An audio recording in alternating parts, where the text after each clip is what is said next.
This is another doll who has, her face is just priceless. It is so precious. I know the lighting is so that you can't see it very well. And her hair's still on her face, because that's how I do things. This doll has the saddest expression. Where I use the same style with the eyebrows to create that surprise look. Little tweaks like her eyelashes kind of going down, the turned down mouth. This typically, you know, I've added lines. Her top lip made it a little bit bigger so her lips would go down, just to give her this sad look. She's in a lot of shadow right now. I'm fixing to tilt her back so you can see her. Is that helping? But she's got some gorgeous blue eyes and just a tiny bit of color on her face. Now she's got her little spider where you can see it. It's right there. The precious little dress, and with it, I don't see the slip. No, I added a slip to this dress. So oh my gosh, can't see a thing. So I did add an extra slip to give this dress a little poof. So she has like a little skirt. Her little slips are made out of a stiff tulle so that it really pokes out. Now she has a cute little pair of shoes on. There's a little, oh my gosh, I'm the worst today. I'm looking at her instead of what I'm doing. With the little ties on it. Now her socks are dyed, and well, her whole dress is dyed. But in the dyeing process, they do not take the dye very well. So she's kind of streaky, which I love. And I had several pair of socks that came out that way. I was so excited. Nice pair of bloomers, and they're sewn on her. And her socks are sewn on. She's all stitched up. And she has, when I dyed her dress, it turned this gorgeous gray, but then all the little roses colors kind of are peeking out still. And her little trim turned blue, and I don't remember what color it was originally. How I did this particular doll, I started back when I did my original dolls. I mean, I'm just basically, you know, got her painted up with her white, primed, and, you know, white coat of paint on her, and dyed all the clothes. Now, this is not her original dress. Because I just mixed them all in. And anyway, you see, she's got some really good colors in there. They're really muted. Now, I've seen a lot of people just dye them black, which is really cool too. And I try to do that sometimes. But this was a color I used called gunmetal. And I thought, oh, I want to see how that came out. And it really did beautifully. It just not so dingy black, and I could definitely tell the difference between the ones I did with the gunmetal. A lot more colors kind of came out, and you get a lot more gray versus the black. Now her bow has got a little bit of blue in it. It's just more or less a blend with all this, because, well, this is the only ribbon, and it came from another doll. They swiped it off another doll. It was dyed as well. You see a little bit of the black streaks in it, but it was blue when it was dyed. So it just kind of came together this way. And her dress is all, she's so tiny. This doll might have been her original dress. I don't know. Because she was so thin that I only have a few dresses that are that thin. And of course you want to use them on a thin doll because you can't use them on a thick doll. So I put it on her. She is a good quality doll. I think, I have to look it up again. I think it's Heritage Mint or something like that. Was that type of doll. And she's made to look like the vintage, like Baby Brew or BB, you know, the French doll. So she's got that little cute little chin and mouth, that little tiny mouth and everything. So I really played up with that. The same as the Goldilocks I did. It's kind of that tight face that she doesn't have the dimple in her chin.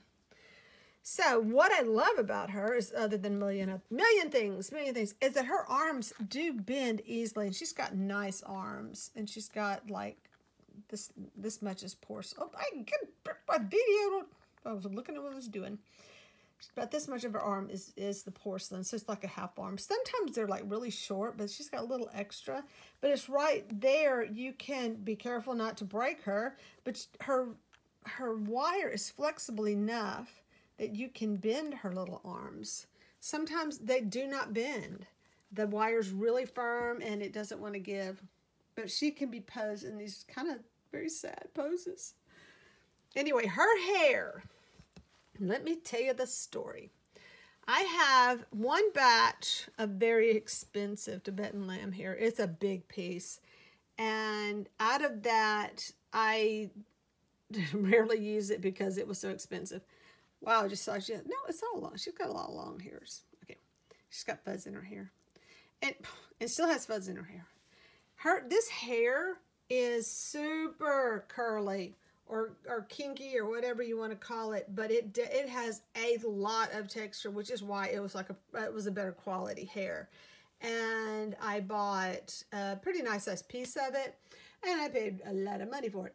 But we'll put it on a link. I haven't done this before. I guess I'll go back and add it to my other dolls where I get my Tibetan lamb hair, because I usually put in like one order every now and then, like for like $100 order to save on shipping. Shipping's still pretty high because when you start piecing this out, it gets expensive.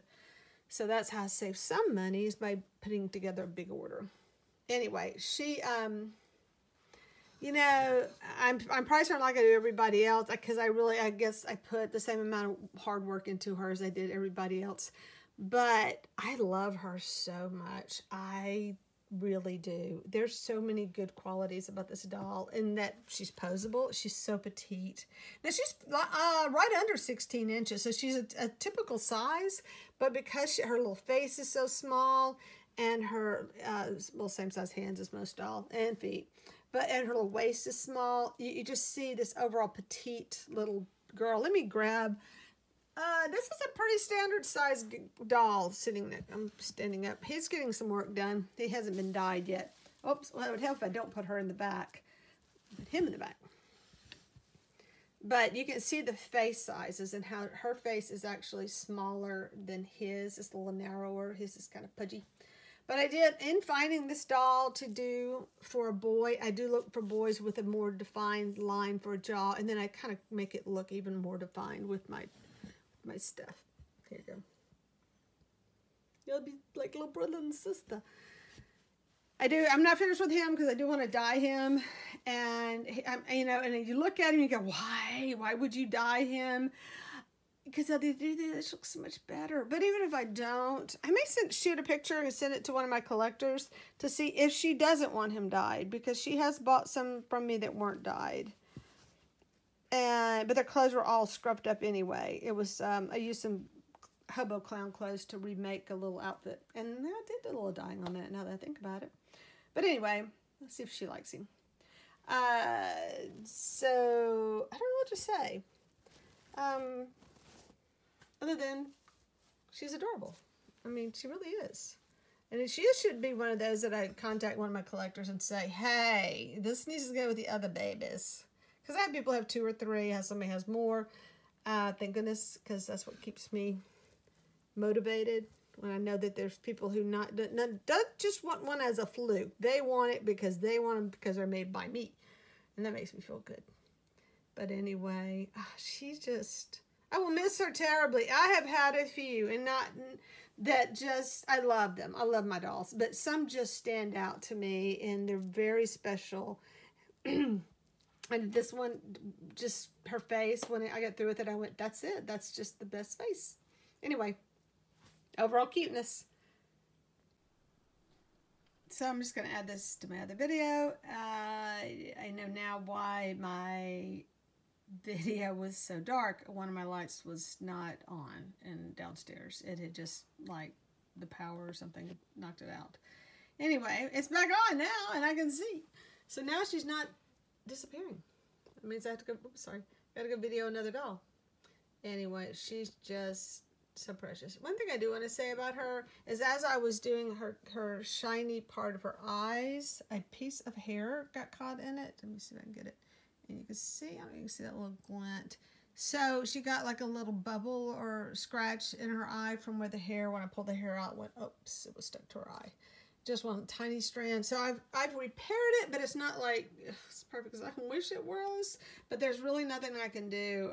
Is it peel, scratch everything off, and you can do more damage doing that. So just gonna have to let her ride with the little bubble in her eye. It's not bad. Wait, let's see if I can zoom in on it. You have to have the good glasses on to see these. Oh, see it right there? I can see it. Oh, that's her highlight, actually. Never mind. Wow, I don't know if I can see it or not with my camera because it's right, it's in the blue area. I think you can kind of see a little pick right there. It's not too bad. Like I said, my trying to fix it will be even worse. I did put another coat of clear on it though, and that kind of helped it. So anyway, there she is in her little, all her little cuteness with better lighting.